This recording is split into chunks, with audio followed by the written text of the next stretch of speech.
Hello, എല്ലാവർക്കും നമസ്കാരം. എല്ലാവർക്കും നമ്മുടെ പുതിയൊരു വ്ളോഗിലേക്ക് സ്വാഗതം. അപ്പോൾ കുറേ ദിവസമായി നമ്മളൊരു മോർണിംഗ് റൊട്ടീൻ ഷൂട്ട് ചെയ്തിട്ട് അപ്പം മിസ് ചെയ്യണമെന്ന് പറഞ്ഞു.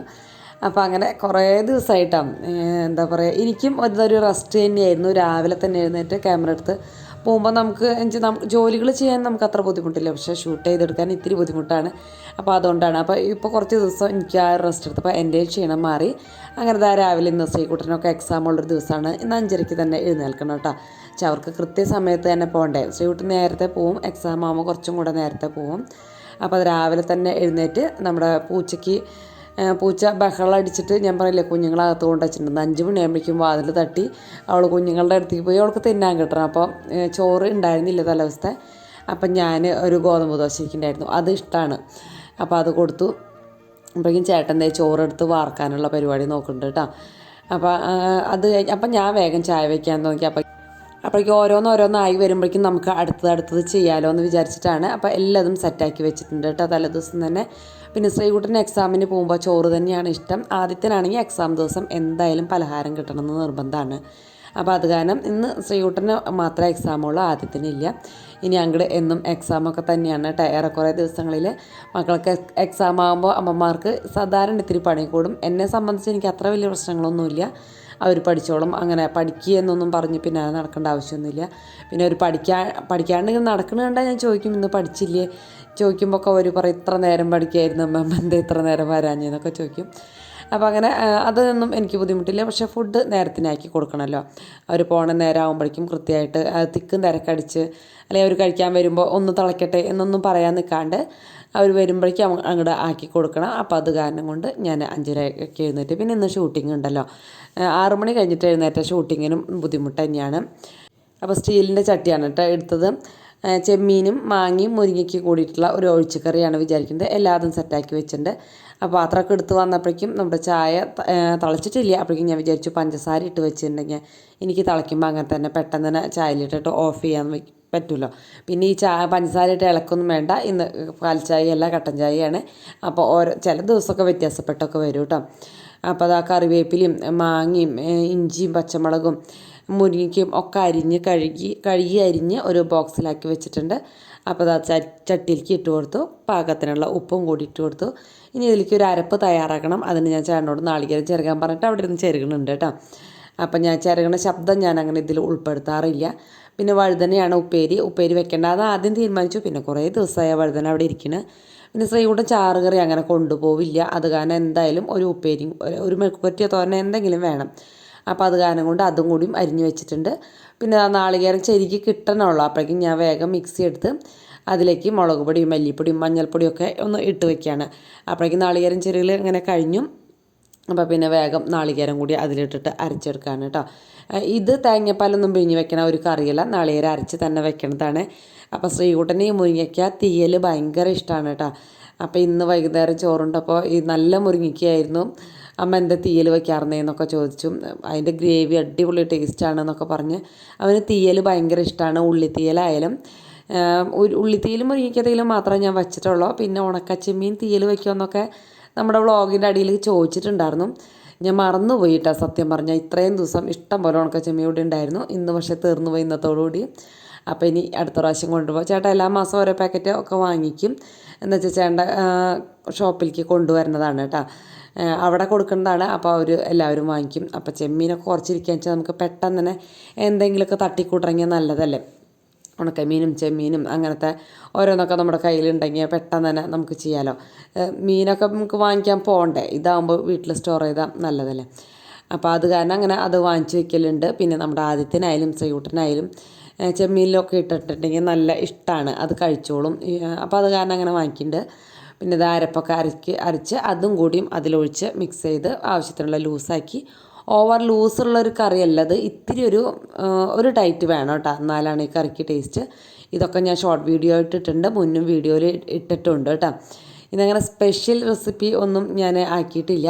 ഇന്ന് കൂടുതലും ക്ലീനിങ്ങും അങ്ങനെ എല്ലാ ജോലികളും ഇന്ന് രാവിലെ ചെയ്തു. അത് കാരണം കൊണ്ട് പ്രത്യേകിച്ച് സ്പെഷ്യലായിട്ടൊന്നും എനിക്ക് ഇന്ന് പറ്റിയില്ല. പിന്നെ വൈകുന്നേരത്ത് ഞാൻ ഷൂട്ട് ചെയ്തിട്ടുണ്ടായിരുന്നില്ല കേട്ടോ. അപ്പോൾ അതങ്ങനെ അടുപ്പത്ത് വെച്ചിട്ടുണ്ട്. ഇനി ഇത് അടുപ്പത്ത് വെച്ച് കഴിഞ്ഞപ്പോൾ എനിക്ക് തോന്നി അലക്കാനിടാമെന്ന് വിചാരിച്ചു കേട്ടോ. അപ്പോൾ ഉള്ളി അരിയാനുള്ളൊരു പണി ചേട്ടന് കൊടുത്തു. ചേട്ടന് അങ്ങനത്തെയൊക്കെ കൊടുക്കാൻ പറ്റുള്ളൂ. കുഞ്ഞു കുട്ടികൾക്ക് കൊടുക്കുന്ന പണികൾ തന്നെയാണ് കൂടുതലും പറ്റുക. എന്നാലും ഒപ്പം ഹെൽപ്പ് ചെയ്യും കേട്ടോ. എന്ന് വെച്ചാൽ വേഗം കഴിയണ്ട. എല്ലാതും കൂടിയാകുമ്പോൾ എന്നെ കൊണ്ട് പറ്റില്ല. നമ്മുടെ യൂട്യൂബും എഡിറ്റിങ്ങും എല്ലാതും കൊണ്ട് നടക്കണ്ടേ. ഒരാളെ കൊണ്ട് തന്നെ എല്ലാം സാധിക്കില്ലല്ലോ, ജോലിക്ക് പോലും വീട്ടിലെത്തിയും. അപ്പോൾ അങ്ങനെ ചെറിയ ചെറിയ ജോലികളൊക്കെ ചേട്ടനും സഹായിക്കും. പിന്നെ ഞാൻ വേഗം അലക്കിയിടാമെന്ന് വിചാരിച്ചു. എന്ന് വെച്ചാൽ ഇടയ്ക്ക് ഒരു ദിവസം 2 ദിവസം അലക്കിയാലാണ് സൺഡേയിൽ വല്ലാണ്ട് അങ്ങനെ ഇല്ലാണ്ടിരിക്കുക. അപ്പോൾ വേഗം മിഷീനിലിട്ട് മുറ്റത്ത് അലക്കണ്ടെന്നൊക്കെ വിചാരിച്ചു മുറ്റത്ത്. പിന്നെ അത് അലക്കേണ്ടി വന്നു കേട്ടോ. ആദ്യത്തിൻ്റെ യൂണിഫോം ഞാൻ നോക്കിയപ്പോൾ അലക്കാണ്ട് കിടക്കണു. അപ്പോൾ നാളെ അവനുണ്ടല്ലോ. അപ്പോൾ ഈ യൂണിഫോം വേറൊരു ജോഡിയും കൂടി ഉണ്ട്. എന്നാലും ഞാൻ പിന്നെ അത് കഴുകിയിട്ടും അതൊക്കെ ആക്കി വന്നപ്പോഴേക്കും ഒന്ന് തിളച്ചിട്ടുള്ള, വലിയ തിളയൊന്നും തിളച്ചിട്ടില്ല. അപ്പോൾ അതൊന്ന് മിക്സ് ചെയ്തു. പിന്നെ ഞാൻ ചായയൊക്കെ കുടിച്ചു. പിന്നെ ഞാൻ വിചാരിച്ചു ഉള്ള പാത്രം ഒന്ന് കഴുകി വയ്ക്കാമെന്ന് വിചാരിച്ചു. മിക്സിയുടെ ജാറും പിന്നെ നമ്മൾ ആ ബൗളിലാക്കി വെച്ചിട്ട് ഫ്രിഡ്ജിൽ വെച്ച ബൗളുണ്ടല്ലോ, അതൊക്കെ ഒന്ന് വിറകം തന്നെ ഒന്ന് കഴുകി വയ്ക്കാമെന്ന് വിചാരിച്ചു. അപ്പോൾ പിന്നെ ലാസ്റ്റ് പാത്രം കഴുകാൻ അങ്ങനെ കാര്യമായിട്ടുണ്ടാവില്ല. പിന്നെ പലഹാര പണി ഇല്ലാണ്ടിരുന്നാൽ തന്നെ നമുക്ക് അത്യാവശ്യം വലിയ പണി എന്ന് പറയാൻ അടുക്കളയിൽ ഇല്ല കേട്ടോ. രാവിലെ തന്നെ പലഹാരം 2 തരം കറിയും ചോറും ഒക്കെ ആക്കുമ്പോഴാണ് നമുക്ക് കൂടുതലുണ്ടാവുക. ഇപ്പം ഞാൻ കറിയും 2 തരം ചോറും മാത്രമല്ല ആക്കിയിട്ടുള്ളൂ. നാളെ എന്തായാലും പലഹാരം ഉണ്ടാക്കണം. അപ്പോൾ തന്നെ ആ വൈപ്പർ വെച്ചിട്ട് ഒന്ന് ആ വെള്ളം ഒന്ന് തുടച്ച് കഴിഞ്ഞു. അപ്പോൾ പിന്നെ അവിടെ നല്ല ക്ലീനായിട്ടാണ്. നമുക്ക് ആ അടുക്കളയിൽ ഇരിക്കാൻ തന്നെ ഒരു പോസിറ്റീവ് എനർജി കിട്ടും. ഇങ്ങനെ നിറച്ച് നിരന്ന് കിടക്കും. ചില ദിവസം നിരന്നൊക്കെ കിടക്കാറ് പതിവുണ്ട് കേട്ടോ. ഇന്ന് പക്ഷേ ഒക്കെ നല്ല ക്ലീനാക്കി. അപ്പോൾ അതാ ചേട്ടൻ ഉള്ളിയൊക്കെ റെഡിയാക്കി എനിക്ക് തന്നു. അപ്പോൾ അവിടെ നിന്ന് ഞാൻ വൃത്തിയാക്കി ഉള്ളിയൊക്കെ ഒന്ന് എടുത്ത് ഇങ്ങോട്ട് നീക്കി വെച്ചു. പിന്നെയാണ് ഞാൻ ചായ കുടിച്ചത് കേട്ടോ. അതിനിടയ്ക്ക് ചായ കുടിക്കാൻ ഒരു പ്രാവശ്യം എടുത്തു. പിന്നെ ഞാൻ പണികൾ കഴിയിട്ട് എനിക്ക് ഉടച്ചു. അപ്പോഴേക്ക് പെട്ടെന്ന് തോന്നിയിട്ട് 6:30 ആയി എന്ന് വിചാരിച്ചു. അപ്പോൾ നോക്കിയപ്പോൾ 6:30 ആയിട്ടില്ല, 6 മണിയായിട്ടുള്ളൂ. മിക്കവാറും 6:30 ആകുമ്പോഴേക്കും ഫുഡ് കഴിക്കാൻ വരുമെന്ന് എനിക്കറിയാം. അപ്പോഴേക്കും ഇതാ നമ്മുടെ കറിയൊക്കെ തിളച്ചു. കറി തിളച്ച് ടേസ്റ്റ് ചെയ്ത് നോക്കിയപ്പോഴാണ് ഒരു അബദ്ധം എൻ്റെ കയ്യിൽ നിന്ന് പറ്റിയെന്ന് മനസ്സിലാക്കിയത്. ചെമ്മീനിടാൻ മറന്നുപോയിട്ടാണ്. അത് ടേസ്റ്റ് ചെയ്തപ്പോൾ എന്താ ഇതിന് ടേസ്റ്റ് കുറവ് അങ്ങനെ വിചാരിച്ചപ്പോഴാണ് അത് മനസ്സിലായത്. വേഗം കുറച്ച് ചെമ്മീനെടുത്ത് ഒന്ന് ജസ്റ്റ് ഒന്ന് കഴുകി അതൊന്ന് ക്രഷ് ചെയ്ത് വേഗം അതിലേക്ക് ഇട്ടു. ചെമ്മീനായതുകൊണ്ട് പിന്നെ അത്ര കുഴപ്പമൊന്നുമില്ല, വേവാനൊന്നുമില്ലല്ലോ. അത് വറുത്ത് പൊടിച്ചിട്ടല്ലേ നമ്മളത് ഇടുന്നത്. അത് കഴിഞ്ഞിട്ട് ചേട്ടൻ്റെ വക ടേസ്റ്റ് നോക്കലാണ്. എന്തുണ്ടാക്കുമ്പോൾ അങ്ങനെ ഒരു ടേസ്റ്റ് നോക്കണ പരിപാടി ഉണ്ട്. അപ്പോൾ അടിപൊളിയായിട്ട് മതി, ഇറക്കിക്കോ എന്നൊക്കെ പറഞ്ഞു. അപ്പോൾ അങ്ങനെ അത് മാറ്റി വെച്ച് പിന്നെ ഒരു കുഞ്ഞ് ചീനച്ചട്ടി എടുത്തിട്ട് അതിലേക്ക് ഉള്ളി കാച്ചാനുള്ള ഉള്ളി ഉണ്ടല്ലോ, ഉള്ളിയും കറിവേപ്പിലയും വെളിച്ചെണ്ണ ഒഴിച്ച് വെച്ചു. ഒപ്പം തന്നെ വഴുതനങ്ങ മെഴുക്ക് പറ്റി ഉണ്ടാക്കാനായിട്ട് ആ പാത്രം ഒന്ന് തുടച്ച് വെള്ളം കളഞ്ഞിട്ട് അതിലും വെളിച്ചെണ്ണ ഒഴിച്ച് ആ ഉള്ളിയും കറിവേപ്പിലൊക്കെ ഒന്ന് ഇട്ട് വെച്ചു കേട്ടോ. അപ്പോൾ ഇതിങ്ങോട്ട് വയ്ക്കുമ്പോഴേക്കും അത് ഒപ്പം തന്നെ നമുക്ക് അടുപ്പത്ത് വെക്കാമല്ലോ. പെട്ടെന്ന് തന്നെ ആയി കിട്ടാനുള്ള ഒരു പരിപാടി അത്രയുള്ള കറിവേപ്പില കൊണ്ടുവന്നിട്ടുണ്ടായിരുന്നു കേട്ടോ. അത് കാരണം അതൊരു ബോക്സിൽ അതിൻ്റെ ഇലയൊക്കെ ഉരിഞ്ഞ് ഞാൻ വെച്ചിട്ടുണ്ടായിരുന്നു. ഇലയൊക്കെ തണ്ടൊക്കെ കളഞ്ഞിട്ടാണ് കേട്ടോ കറിവേപ്പില എപ്പോഴും ഞാൻ വയ്ക്കുക. എന്നുവെച്ചാൽ നമുക്ക് എടുക്കുമ്പോൾ എളുപ്പത്തിനും കേടാവാണ്ടിരിക്കാനും അത് തന്നെയാണ് കൂടുതൽ നല്ലത്. അപ്പോൾ എപ്പോഴും ഒരു ബോക്സിലാക്കിയിട്ട് ഇലകൾ മാത്രമാക്കിയിട്ട് വയ്ക്കും. അല്ലെങ്കിൽ പിന്നെ നമ്മൾ എടുത്ത് കഴുകുമ്പോൾ അതിൻ്റെ ആ കോലും കുന്തവും ഒക്കെ കയ്യിൽ കിട്ടും, ഭയങ്കര പാടാണ്. അപ്പോൾ ഇങ്ങനെ നമ്മൾ എന്ത് ജോലി ചെയ്യുമ്പോഴും അത് ഫുള്ളായിട്ട് കഴിഞ്ഞിട്ട് ചെയ്യുകയാണെങ്കിൽ നല്ലതാണ്. നമുക്ക് പിന്നീട് ചെയ്യുമ്പോൾ അത് അത്ര വലിയൊരു ബുദ്ധിമുട്ടൊന്നും ഉണ്ടാവില്ല. അങ്ങനെ അതും ആക്കി വെച്ചു, വെളിച്ചെണ്ണ ഒഴിച്ചു, മറ്റേതും സെറ്റാക്കി വെച്ചു. ഇതൊക്കെ ആക്കുമ്പോൾ ഞാൻ ഇടയ്ക്കിടയ്ക്ക് തപ്പി തരേണ്ട ഓരോ സാധനങ്ങൾ എനിക്ക് കയ്യിൽ കാണാണ്ടാവും കേട്ടോ തിരക്ക് കൂട്ടുമ്പോൾ. അപ്പോൾ ആ പിടുത്താണ് ഞാൻ ഈ അന്വേഷിക്കുന്നത് കേട്ടോ. നമ്മുടെ ചെറിയ ചീനച്ചട്ടി പിടിച്ച് ആ ഉള്ളി മറ്റേക്ക് ഇടണ്ടേ, അതിന് ആ ഇത് കാണാനില്ല. അപ്പം നിന്ന് നോക്കണതായി കാണുന്നു. ലാസ്റ്റ് നോക്കിയപ്പോൾ കിട്ടി. അതങ്ങനെ എടുത്ത് വേഗം ചീനച്ചട്ടി എടുത്തുങ്ങാണ്ട് പിന്നെ അത് ആ ഉള്ളി അതിലേക്കിട്ടു. അപ്പോഴേക്കും മറ്റേത് അതിൽ വെച്ചിട്ടുണ്ട്. അപ്പോൾ ഇത്രയുള്ള പരിപാടി എന്ന് പറയുന്നത് ഉള്ളി തളിച്ച് വയ്ക്കുക. അപ്പോൾ ഇത്തിരി മുളക് പൊടിയൊക്കെ കുറവുണ്ട്, അല്ലെങ്കിൽ ഇത്തിരി കളർ കുറവുണ്ട് എന്നൊക്കെ തോന്നുകയെന്ന് വെച്ചാൽ ഈ നേരത്തെ ഒരു തുണ്ട് മുളക് പൊടിയും കൂടി ഇട്ട് മൂപ്പിച്ചും കൂടി അതിലേക്ക് ഒഴിക്കുക. അപ്പോൾ തന്നെ മൂടിക്ക് ഒരു 5 മിനിറ്റ് കഴിയുമ്പോൾ ഇളക്കി ഉപയോഗിക്കാം. അപ്പോൾ അതിലേക്ക് ചതച്ച മുളക് പ്രാവശ്യം വാങ്ങിച്ചുകൊണ്ടായിരുന്നു. അത് കാരണം അതിൽ വറുത്തിട്ട് പൊടിച്ച പോലുള്ളൊരു ഇതാണ്. അപ്പോൾ നന്നായിട്ട് ഉള്ളി മൂത്തിട്ട് മാത്രം അത് ഇട്ടാൽ മതി. ഇത്തിരി മഞ്ഞൾപ്പൊടിയും കൂടി ഇട്ട് നന്നായിട്ട് മൂപ്പിച്ചെടുത്തു കേട്ടോ. പിന്നെ അരിഞ്ഞു വെച്ച വഴുതനങ്ങ തലേദിവസം തന്നെ അരിഞ്ഞു വെച്ചിട്ടുണ്ടായിരുന്നു, കഴുകി അരിഞ്ഞു വെച്ചിട്ടുണ്ടായിരുന്നു, അതും കൂടി ഇട്ട് കൊടുത്തു. ഞാൻ ഈ വഴുതനങ്ങ വലിയ കഴിക്കിലേക്ക് അത്ര വലിയൊരു ഇഷ്ടമൊന്നുമല്ല. അപ്പോൾ ഓഫീസിൽ ഇവിടെ ബാക്കിയുള്ളവർക്കൊക്കെ ഇഷ്ടമൊക്കെ തന്നെയാണ് കേട്ടോ. ഓഫീസിൽ ചേച്ചിക്ക് കൊണ്ടുകൊടുത്തപ്പോൾ പറഞ്ഞ് ഒന്നും കൂടി ഒന്ന് വാട്ടായിരുന്നില്ല, ഇനി വാടിയത് പോരായ്മ വന്നു എന്ന് പറഞ്ഞു കേട്ടോ. സാധാരണ കഴിച്ച് നോക്കാറുണ്ട്, ഇന്നത് കഴിച്ച് നോക്കിയില്ല, അതുകൊണ്ടാണ്. അപ്പോൾ അതും ഇട്ട് വെച്ച ആ ബൗളും അതും ഒന്ന് കഴുകി വെച്ചു. അപ്പോൾ അങ്ങനെ നമ്മുടെ അടുക്കളയിലെ പരിപാടി ഇതും കൂടി വെന്ത് കഴിഞ്ഞാൽ അടുക്കളയിലെ പരിപാടി അങ്ങനെ കഴിഞ്ഞു കേട്ടോ. പിന്നെ ഞാൻ വേഗം ആ ഒഴിച്ച് കറി ഒന്ന് തുറന്ന് അതും കൂടി ഒന്ന് മിക്സാക്കി വെച്ചു. എന്നുവെച്ചാൽ ശ്രീകുട്ടൻ വരുമ്പോഴേക്കും അത് അങ്ങോട്ട് കോരി കഴിച്ചോട്ടെ എന്ന് വിചാരിച്ചിട്ട്. അപ്പോൾ ആ പരിപാടിയും കഴിഞ്ഞു. പിന്നെ നമ്മുടെ വഴുതനങ്ങയുടെ പരിപാടിയും കഴിഞ്ഞു. പിന്നെ ചോറ് ഞാൻ വേഗം നിർത്തി വെച്ചു. ഞാൻ വരുമ്പോൾ നമ്മൾ ഈ ചോറിൻ്റെ കല അങ്ങനെ തുറക്കുമ്പോൾ ആ മൂടിയും എന്തായാലും ചോറുണ്ടാവും. വാർത്ത് വയ്ക്കുമ്പോൾ അങ്ങനത്തെ ഒരു കുഴപ്പമുണ്ട്.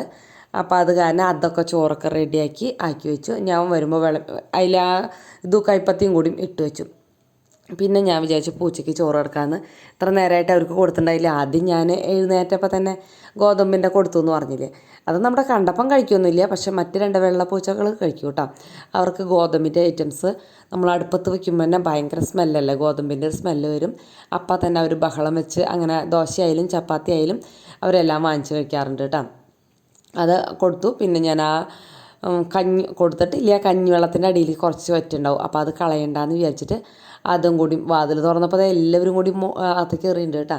വേഗം കൊണ്ട് കൊടുത്തു. ഇന്നത്തോടുകൂടി ചെമ്മീൻ അവസാനിച്ചു കേട്ടോ. അപ്പോൾ അവരുടെ കാര്യം കട്ടപ്പോകെ ആ ശ്രീകുട്ടൻ അതിന് ഇടയ്ക്ക് വന്ന് ഫുഡ് കഴിച്ചു. അലക്കൽ ആ നേരം കൊണ്ട് കഴിഞ്ഞിട്ടുണ്ട്. ഇനി അതൊന്നും മുകളിൽ കൊണ്ടുപോയി വിരിച്ചിട വേണ്ടോ. അപ്പോൾ അതാ അങ്ങനെ തുണികളൊക്കെ എടുത്ത് മുകളിലേക്ക് പോകണം. അപ്പോൾ രാത്രി ഇതാ ഉഷ്ണിച്ചിട്ട് ജനലുകളൊക്കെ തുറന്നിട്ടുണ്ടായിരുന്നു. അതാണ് കേട്ടോ. അപ്പോൾ ഇന്ന് ഇതാ ഒരു മൂടിക്കെട്ടിയ ഒരു ദിവസമാണ്. സൂര്യനൊന്നും അങ്ങനെ ഉദിക്കാത്ത ഒരു ദിവസം. വീഡിയോയിൽ ഇത്തിരി വെളിച്ചം കൂട്ടിയിട്ട കാരണമാണ് പിന്നെയും ഒരു വെളിച്ചമുള്ളത് കേട്ടോ. ശരിക്കും പറഞ്ഞാൽ ഈ ഒരു നേരത്ത് അത്യാവശ്യം ഇരുട്ട് പോലെ തന്നെയാണ്. 6:30 ആയിട്ടുള്ള വലിയ വെളിച്ചമൊന്നും പറയാനില്ല. അപ്പോൾ അവിടെ തലേദിവസം അലക്കിയിട്ടത് 2-3 തുണികൾ ഉണങ്ങാത്തത് കിടന്നിരുന്നു. അപ്പോൾ അതൊക്കെ ഒന്ന് എടുത്ത് അകത്തേക്ക് കൊണ്ടിട്ട് ചേട്ടാ എന്തോ ഒരു വിശേഷം പറയാൻ വന്നതാണ് കേട്ടോ. നമ്മുടെ പറമ്പിൻ്റെ എന്തോ ഡിജിറ്റൽ സർവേ അങ്ങനെ എന്തോ അതിൻ്റെ കാര്യമൊക്കെ പറയാൻ വന്നതാണെന്ന്. അപ്പോൾ ചേട്ടൻ നല്ല ലീവ് എടുത്ത് അതിനൊക്കെ പോയിട്ടുണ്ടായിരുന്നു. അങ്ങനെ അതിനിടയ്ക്ക് അലക്കലൊക്കെ കഴിഞ്ഞു. കാക്കകൾ താഴത്ത് പൂച്ചകൾക്ക് ചോറ് കൊടുത്തില്ലേ, അത് കഴിക്കാനുള്ള പ്ലാനിലിരിക്കുകയാണ്. പൂച്ചകൾ മാറാനായിട്ട് അവർ കാത്തിരിക്കുകയാണ് കേട്ടോ. അപ്പോൾ അവർക്കറിയാം വാതിൽ തുറന്ന് എന്തെങ്കിലുമൊക്കെ കിട്ടുന്നു, അവരും കാത്തിരിക്കുന്നുണ്ട്. പിന്നെ ഞങ്ങളിതാ രാത്രി ഇപ്പോൾ നന്നായിട്ട് ഉഷ്ണിക്കുമ്പോൾ കുറച്ച് നേരമൊക്കെ ഇവിടെ പായ വിരിച്ച് കിടക്കും. എന്നിട്ട് നല്ല തണുപ്പാവുമ്പോൾ നേരം വെളുക്കുമ്പോഴേക്കും തണുപ്പാവും കേട്ടോ. ഒരു 3 മണിയാകുമ്പോഴേക്കും നല്ല തണുപ്പാവും. അപ്പം ഞാൻ വേഗം ഓടി വന്ന് കട്ടിലുമ്പോൾ കിടക്കും. ചേട്ടന് നല്ല തണുപ്പായി എന്നൊക്കെ പറയുന്നുണ്ടായിരുന്നു. ചേട്ടൻ വന്നില്ല. ചേട്ടൻ ചില ദിവസം ചേട്ടൻ വന്ന് കിടക്കും, ചില ദിവസം ഞാൻ വന്ന് കിടക്കും. അങ്ങനെയൊക്കെയാണ്. 2 ദിവസമായിട്ട് ഇപ്പോൾ നല്ല ചൂടല്ലേ. അപ്പോൾ ഇവിടെ ഹാളിൽ കിടക്കുമ്പോൾ അത്ര ചൂടൊന്നുമില്ല. പിന്നെ ആ മുകളിലത്തെ കോണിമത്തെ ജനലും തുറന്നിട്ടല്ലേ. മേശപ്പുറത്ത് നിറയെ സാധനങ്ങളാണ് കേട്ടോ. ചേട്ടൻ പോണേൻ്റെ ഒക്കെ സെറ്റാക്കി വെച്ചിരിക്കുന്നതാണ്. അപ്പോൾ അവിടെ ഇരുന്നോട്ടെ വെച്ചു. അപ്പോഴേക്ക് ശ്രീകുട്ടൻ മറിഞ്ഞ് വേഗം ചോറ് വാർത്ത് എനിക്ക് പെട്ടെന്ന് തന്നെ ഇറങ്ങണം എന്ന് പറഞ്ഞു. സാധാരണ 7:30 അവൻ ഇറങ്ങാറ്. ഇന്ന് 7 മണിയാകുമ്പോഴേക്കും ഇങ്ങനത്തെ എക്സാമൊക്കെ ആകുമ്പോൾ 7 മണിയാകുമ്പോഴേക്കും ഇറങ്ങും. അപ്പം ഞാൻ ആ തൈരിൽ ഇത്തിരി നമ്മുടെ കാന്താരി മുളകില്ലേ അതിട്ട് വെച്ചിട്ടുണ്ടായിരുന്നു. അതിൽ ഉണ്ടോയെന്ന് നോക്കിയതായിരുന്നു. ഉണ്ടായിരുന്നു, പക്ഷേ വൈകുന്നേരം വന്നപ്പോഴേക്കും അത് കലിയായി കേട്ടോ. ചേട്ടനാവുള്ള മിക്കവാറും കഴിക്കുന്ന ആൾ. ചേട്ടനാണ് അങ്ങനത്തെ മുളകൊക്കെ കഴിക്കുക. അപ്പം ഞാൻ താത്ത ഇവിടേക്ക് വന്നപ്പോൾ നമ്മുടെ മുളകും തൈകളുണ്ടല്ലോ അത് ചിലതൊക്കെ പോയി നിൽക്കുന്നു. അപ്പം ഞാൻ ഇവിടെ മുളച്ചത് വീണ്ടും നിൽക്കുന്നുണ്ട്. മിക്ക ദിവസം ഈ ഒരു പരിപാടി ചെയ്യുന്നുണ്ട് കേട്ടോ. അപ്പം മുളച്ചോടത്ത് തന്നെ നിന്നത് ഉണ്ടാകുമ്പോഴാണ് എനിക്ക് തോന്നുന്നു നന്നായിട്ടുണ്ടാവുക. ഇത് പക്ഷെ അങ്ങോട്ട് പിടിക്കണില്ല. ഞാൻ പിറ്റേ ദിവസം ഒക്കെ അങ്ങനെ വന്ന് വീണ്ടും അതിലേക്ക് നടുകയാണ് കേട്ടോ. വെള്ളം കൂടിയിട്ടാണോയെന്ന് എനിക്കിനി അറിയില്ല. ചിലപ്പോൾ ഇവിടെ ചേട്ടന് വലിയാണ്ട് കോരിയൊക്കിൽ കൂടുതലാണ്. ചെറിയ തൈകളല്ലേ എന്ന് ചോദിച്ച് പതുക്കെ ഒഴിക്കുന്ന പരിപാടിയൊന്നുമില്ല. അതുകൊണ്ടാണെന്നൊന്നും അറിയില്ല കേട്ടോ. അപ്പം ഞാൻ 2-3 തക്കാളിയും ഒരു തക്കാളിയെങ്കിലും പിടിച്ച് കിട്ടിയാൽ മതിയായിരുന്നു എന്നായി എനിക്കിപ്പോൾ. അതേപോലെ പച്ചമുളകും കറിവേപ്പിലൊക്കെ ഉണ്ടാവണം നമ്മുടെ വീട്ടിൽ. അപ്പോഴാണ് നല്ല പുറത്തുനിന്ന് വാങ്ങിക്കും നമ്മൾ. പക്ഷേ ഇടയ്ക്ക് ഇല്ലെങ്കിൽ നമ്മുടെ വീട്ടിൽ ഉണ്ടാവണം കേട്ടോ. പിന്നെ ഇതാ ചോറ് വെച്ചതിൻ്റെ കലം തലേദിവസം അടുപ്പത്തന്നെ തിളപ്പിച്ചിട്ട് മറ്റേ കലത്തിലേക്ക് പകർത്തി വയ്ക്കുകയാണ് ചെയ്യണത്. ഗ്യാസ് കറണ്ടിൽ തന്നെ എല്ലാം വെക്കേണ്ടതെന്ന് വിചാരിച്ചിട്ട്. അപ്പോൾ ചേട്ടാ അതവിടെ വയ്ക്കും രാത്രി ആക്കിയിട്ട്. ഞാൻ ആ നേരത്ത് എഡിറ്റിങ്ങിൻ്റെ ടൈമാവും എനിക്ക്. അപ്പോൾ അത് കാരണം കൊണ്ട് ഞാൻ ആ രാത്രിയൊന്നും വന്ന് കലമൊന്നും തേക്കില്ല കേട്ടോ. രാവിലെയാണ് ചെയ്യുക. പിന്നെ ആദ്യത്തിൻ്റെ യൂണിഫോം എടുത്ത് ആദ്യം അതൊന്ന് കഴുകി തുടങ്ങിയപ്പം നമ്മൾ ലിക്വിഡ് ഒഴിച്ചത് ഇത്തിരി കൂടിപ്പോയി ബക്കറ്റിൽ. അപ്പം ഞാൻ വേഗം പോയി ബാക്കിയുള്ള തുണികൾ കല്ലും അലക്കാനുള്ളത് കുറച്ചും കൂടി ഉണ്ടായിരുന്നു എൻ്റെ ചേട്ടനെയും. അപ്പോൾ അത് ഓടിപ്പോയി എടുത്തൊന്ന് വേഗം ഒന്ന് കൊത്തി തിരുമ്പിടാണ് കേട്ടോ. എന്താ വെച്ചാൽ അല്ലെങ്കിൽ ആ സോപ്പും പൊടി വെറുതെ കളയണ്ടേ. പിന്നെ ഇപ്പോൾ അലക്കും കഴിഞ്ഞു. പിന്നെ ഞാൻ നോക്കിയപ്പോൾ ഇവിടെ 2-3 ദിവസമായി മുറ്റടിച്ചിട്ട് നിറയെ ഇങ്ങനെ വിറകിൻ്റെയും തീ കത്തിക്കുന്നതിൻ്റെയും അങ്ങനെയൊക്കെ നിറയെ സാധനങ്ങൾ കിടക്കുക. അപ്പോൾ നല്ലോണം അരിമൂലൊക്കെ ഒന്ന് ഒതുക്കി അടിക്കണം. അപ്പോൾ അതടിച്ച് ഇവിടെ നിന്നൊക്കെ കുറച്ച് തീയിടുന്ന ഭാഗത്തേക്ക് കൊണ്ടുവയ്ക്കുകയാണ് കേട്ടോ. അപ്പോൾ അങ്ങനെ മുറ്റടിയൊക്കെ കഴിഞ്ഞ് പിന്നെ അത് കഴിഞ്ഞിട്ടാണ് ഞാൻ ആ തുണികൾ കൊണ്ട് മുകളിലേക്ക് വന്നത്. അലക്കി അവിടെ വെച്ചിട്ട് മുറ്റടിക്കുകയായിരുന്നു. പിന്നെ ഈ തുണികളൊക്കെ എടുത്ത് വിരിച്ചിട്ടും അങ്ങനെ നമ്മുടെ അലക്കണ പരിപാടി കഴിഞ്ഞു. അപ്പോൾ ഒരു 2-3 പാത്രങ്ങളും കൂടി കഴുകാനുണ്ട്. അപ്പം ഞാനിങ്ങനെ നോക്കുകയാണ് കേട്ടോ, ഇനി പാത്രം കഴുകണ്ടേ, 2 ഉള്ളോ, അങ്ങനെ ഒരു മടി തോന്നി. പിന്നെ വിചാരിച്ചത് ക്ലീനായി അങ്ങോട്ട് ഇരിക്കട്ടെ എന്ന് വിചാരിച്ചിട്ട് അതങ്ങോട്ട് 2-3 പാത്രമുള്ളൂ അതങ്ങോട്ട് തേച്ച് കഴുകുമ്പോൾ എന്തായാലും കൗണ്ടർ ടോപ്പിൽ വെള്ളമൊക്കെ ആവില്ല. അപ്പോൾ അതൊക്കെ ഒന്ന് വൃത്തിയാക്കി അങ്ങനെ ആ ഒരു പരിപാടിയും കഴിഞ്ഞു. പിന്നെ വേഗം ഒന്ന് അടിച്ച് വാരിയിട്ട് അവിടെ ഒന്ന് തുടച്ചിട്ടു കേട്ടോ. അടുക്കള ആകെ ചവിട്ടി കൂട്ടി ഈ നേരം വെളുക്കുമ്പോഴേ എല്ലാവരും കൂടി അങ്ങോട്ടും ഇങ്ങോട്ടൊക്കെ ഓടി നടന്ന് അടുക്കളയിലൊക്കെ ആകെ അഴുക്കാവും. അപ്പോൾ പിന്നെ രാവിലെയും വൈകുന്നേരമൊക്കെ എന്തായാലും തുടയ്ക്കണം കേട്ടോ. വീട്ടിലുണ്ടെങ്കിൽ 3 പ്രാവശ്യം എന്തായാലും തുടയ്ക്കേണ്ടി വരും. അങ്ങനെ അടിക്കലും തുടയ്ക്കലും നമ്മുടെ ഏറെക്കുറെ പരിപാടികളൊക്കെ ഇന്ന് കഴിഞ്ഞു. അപ്പം ഞാൻ ഇങ്ങോട്ട് വന്നപ്പോൾ അതാ നമ്മുടെ ഈ വാഷ് ബേസിൻ അഴുക്കായിട്ട് എടുക്കണം, അതും ഒന്ന് തേച്ച് കഴുകിയിട്ടു. പിന്നെ അതാ അപ്പം നോക്കിയപ്പോഴേക്ക് 7:30 ആയിട്ടുള്ളൂ. എനിക്ക് 8:15 8:20 ആയിട്ട് ഇറങ്ങിയാൽ മതി. ഇഷ്ടം പോലെ സമയമുണ്ട് കേട്ടോ. അപ്പോൾ അതൊക്കെ ഇരുന്ന് കുളിച്ച് ഫുഡൊക്കെ കഴിച്ച് അങ്ങനെ എല്ലാം കഴിഞ്ഞ് ഇതാ ഡ്രസ്സൊക്കെ മാറി പോവാണ് കേട്ടോ. അപ്പോൾ ഇനി വീഡിയോ ഒക്കെ ഇഷ്ടപ്പെട്ടു എന്ന് വിചാരിക്കുന്നു കേട്ടോ. കൂട്ടുകാർക്ക് വീഡിയോ ഇഷ്ടപ്പെട്ടെങ്കിൽ ഒന്ന് സബ്സ്ക്രൈബ് ചെയ്യാനും ലൈക്ക് ചെയ്യാനും കമൻറ്റ് ചെയ്യാനൊന്നും മറക്കരുത്. ഷോർട്ട് വീഡിയോകൾ ഇഷ്ടം പോലെ ഇടുന്നുണ്ട്, അതും കൂടി ഒന്ന് കണ്ട് സപ്പോർട്ട് ചെയ്യണം.